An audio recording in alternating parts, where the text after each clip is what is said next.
My parents don't accept me for who I am, so I hate them.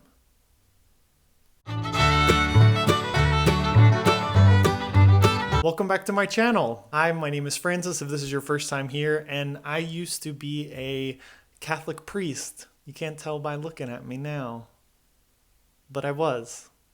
I've got photos. So one thing that I know is very difficult for a lot of people who have left religion and maybe have come out of a very conservative and traditional style type of family is that family doesn't accept you, family doesn't understand, and the family cuts off ties with you and kind of leaves you to fend for your own. And as the one who is shunned from the family or the community, what are you going to do?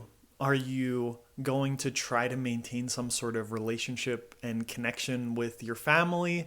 Or are you just going to leave? And as we're told many times from many people, make your own family. So everything that I'm going to say in this video is from my perspective and my story.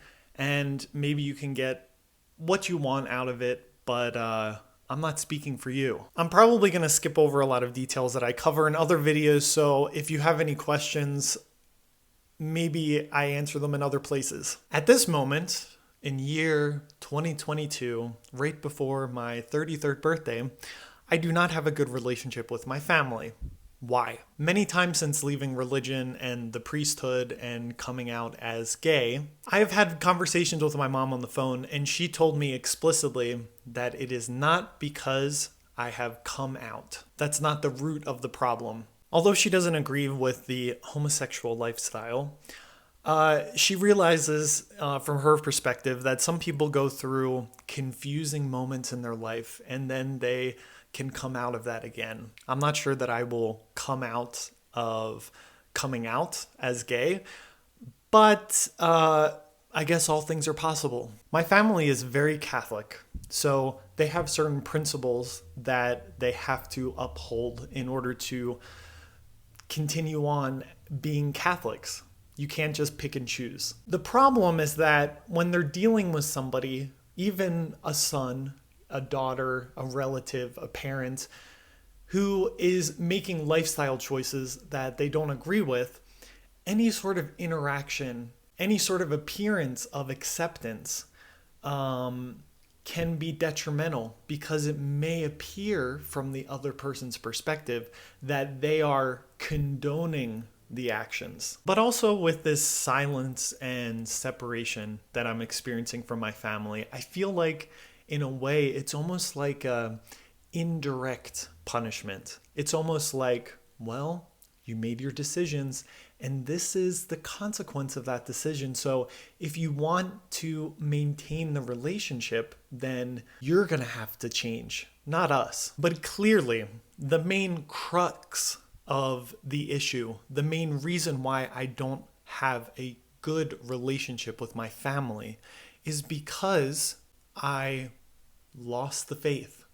It's because I left the priesthood. For my family and many other families in similar situations that are religious or just traditionally minded, their beliefs are the foundation that brings everyone together within their communities, even within the family, so that if one person strays, that destroys the connection. And I understand that because for some people, belief is more than just maintaining a set of practices. It's something that fundamentally changes their reality, their perception of reality. And remember, from my past, I was like that. I understand their position because that was my position in my life before and within my family.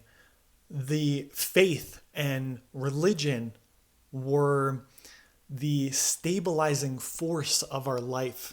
Everything was centered with God. And I can imagine how strange it is.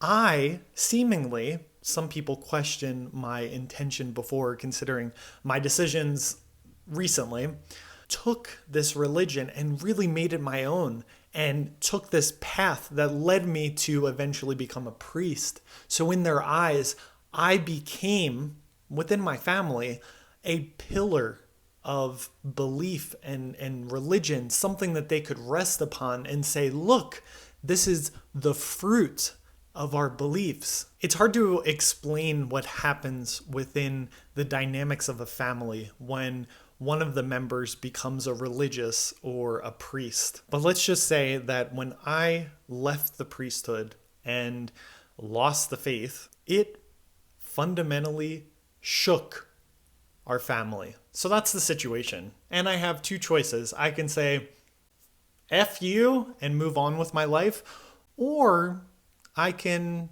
try to rebuild some sort of relationship. Not the same type of relationship that we had before, but something good. Because I love them. As I was trying to figure things out, what I would decide to do, what path in my life I would choose, I started getting advice from people around me, whether friends, acquaintances, my psychologist, and also YouTube videos, because we can't deny that people go to YouTube for information. Let me know down below if you have gotten any advice like this, or if you received other types of advice that I haven't heard personally. One path, one perspective to have that's very popular right now is just leave them. They don't deserve you.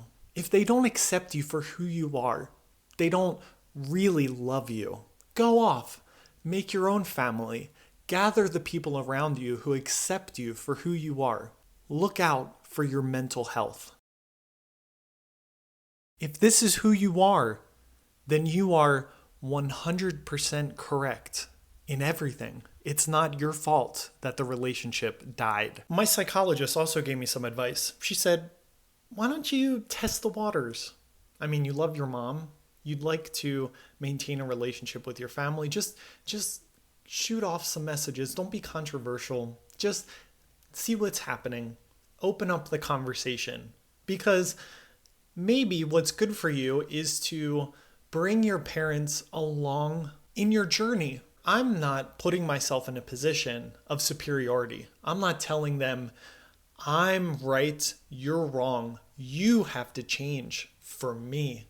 And if you don't change, that means you don't love me. That's not the perspective that I had.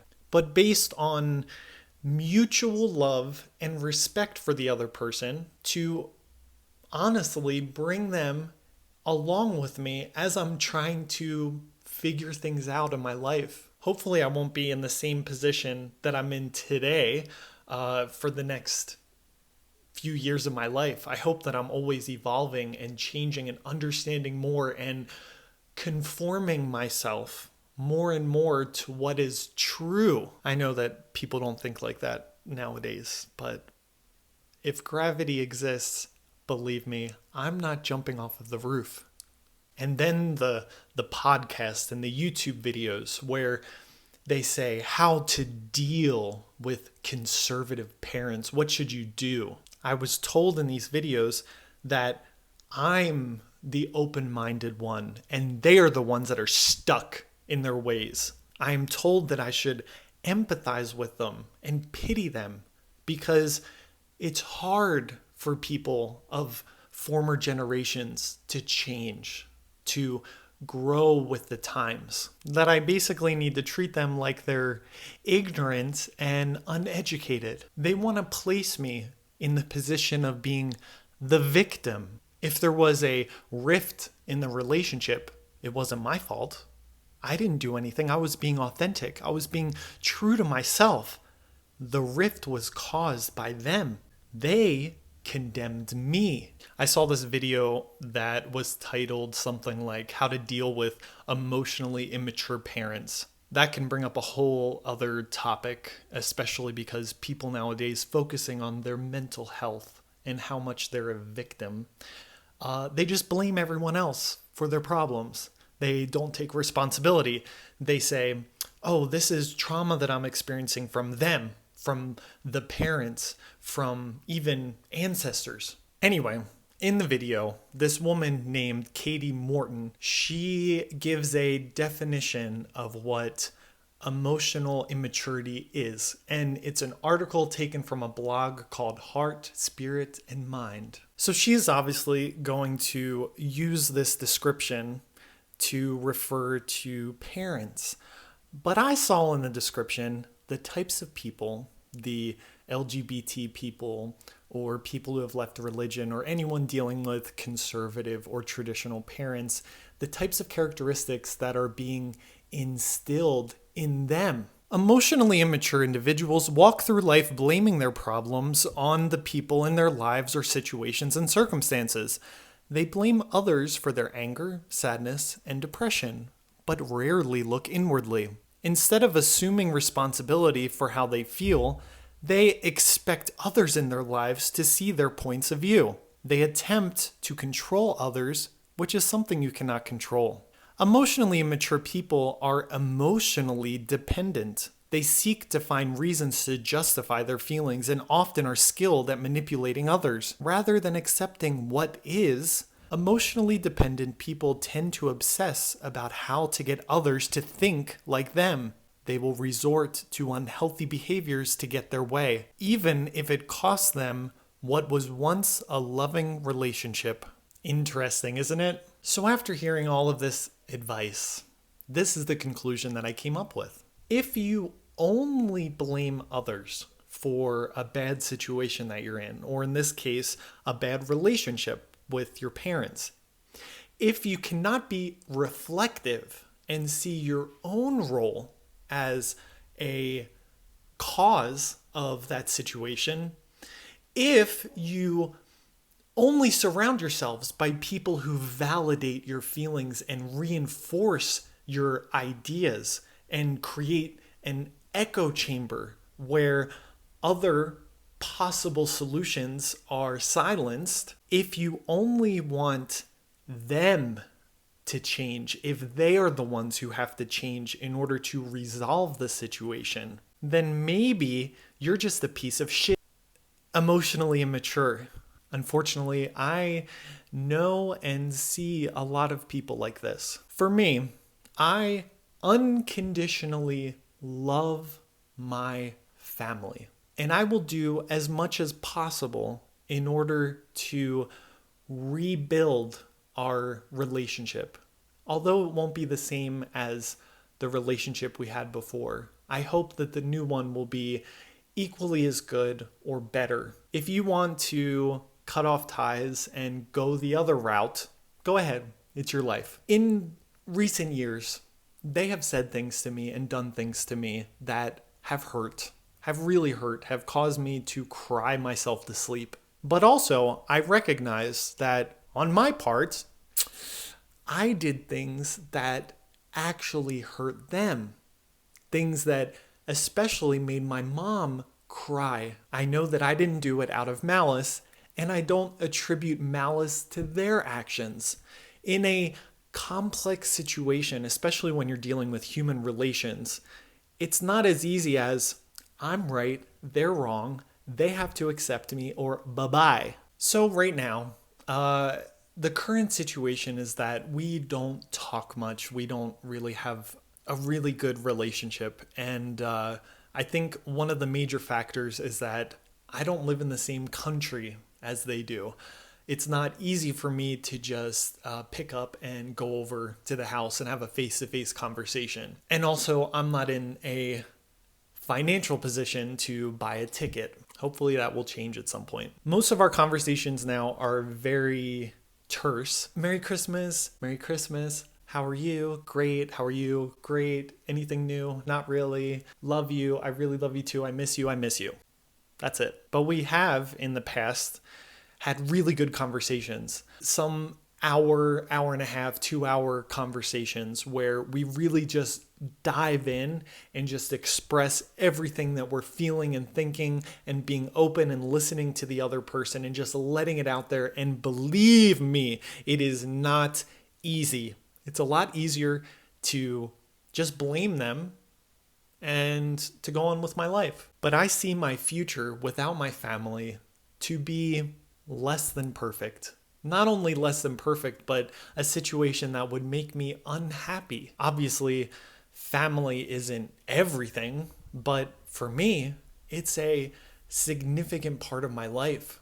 Before, the two pillars of my life were God and family. With any of the conversations that I had with my family, my main goal, one of my goals, is to express to them that although I have made deviations from what they consider to be good, I'm still essentially the same person, and I'm still searching. I'm still trying to find out what is good and what is the best option for me. And another message I want to give them is, I think I said this before, although I have made some very concrete decisions that drastically affected my life and our relationship, I'm not here in a position saying, I'm 100% correct. I know what's best for me. I'm good. And if you don't accept me, if you don't validate every decision that I made, then you don't love me. No, I'm not like that. Of course, moving forward, it will take baby steps. It's like constructing a house again. And another thing is that it's not that I'm giving a list of all of my expectations. You have to follow all of these things and then I will open the door to you. No, I will give in as much as possible. I will not force my ideas and my perception of reality and how things should be. For example, if they invite me home for vacation, of course now I have a very serious relationship with my boyfriend and we're planning on big steps in the future and I want him to be a part of my life. But I'm not going with those ideas to go back home with him and just shove down their throats all of these choices that I made in my life. No, I'm going to go home, probably alone, and probably not bring up every aspect of my life to not destroy what little we have. Does that mean I'm not being honest and authentic if I'm not force feeding them all of my beliefs? No, it means that my connection with them, my love for them, and my desire to have some sort of relationship with them is more important to me than being right. Anyway, I could go on and on and on and on and on about this. And I'm also in the process, and there's a lot of things that are coming up, new types of situations every day. And maybe I'll do another video in the future where I'm reunited with my family and I invite my mom on and she talks, and yeah, that's not going to happen, but a man can dream. So like the video and subscribe to my channel and share the video with others who maybe need to hear that they're not the only ones dealing with all of this stuff. And if you want to monetarily help me and the project that I'm doing, you can visit my Ko-fi page. I'll leave a link in the description below. You can go leave a few bucks and I'll appreciate it. I hope everyone's new year is starting off on the right foot. And if it's not, there's always tomorrow. Have a great day. Bye.